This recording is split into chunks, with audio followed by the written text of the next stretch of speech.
Thank you, Mr. Speaker, and I want to thank my colleagues for bringing down this resolution. Long-term care is very, very important, and the physicians involved in taking care of our seniors.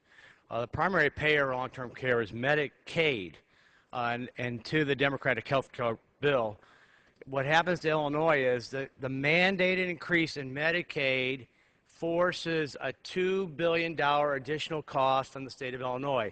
Another unfunded mandate in a state that's already $11 billion in debt. And I think my colleague from California understands that because of the indebtedness of the state of California.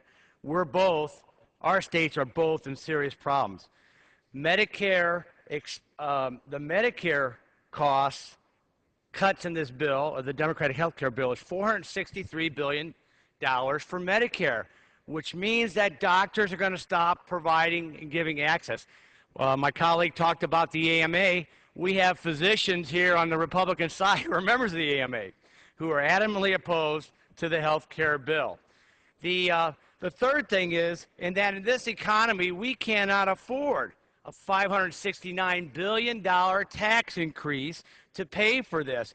Caterpillar today just announced that this health care bill will add another $100 million of cost to their service. Now, how are we going to increase jobs and the economy by increasing taxes that much? And I'd like to end with this quote from the Catholic bishops. Notwithstanding the denials and explanations of its supporters, and unlike the bill approved by the House of Representatives in November, the Senate bill deliberately excludes the language of the Hyde Amendment. It expands federal funding and the role of the federal government in the provision of abortion procedures. In so doing, it forces all of us to become involved in an act that profoundly violates the conscience of many, the deliberate destruction of unwanted members of the human family still waiting to be born. And with that, Mr. Speaker, I yield back the balance of my time. Gentleman yields back. Gentleman from California. Thank you, Mr. Speaker. As we, again, debate this health care reform measure, which is not the measure that is before us presently, but a resolution to promote long-term care physicians, I would just like to point out that while the bishops may not support the language in the Senate bill, the network, which is comprised of tens of thousands of Catholic nuns across this country, does support the language.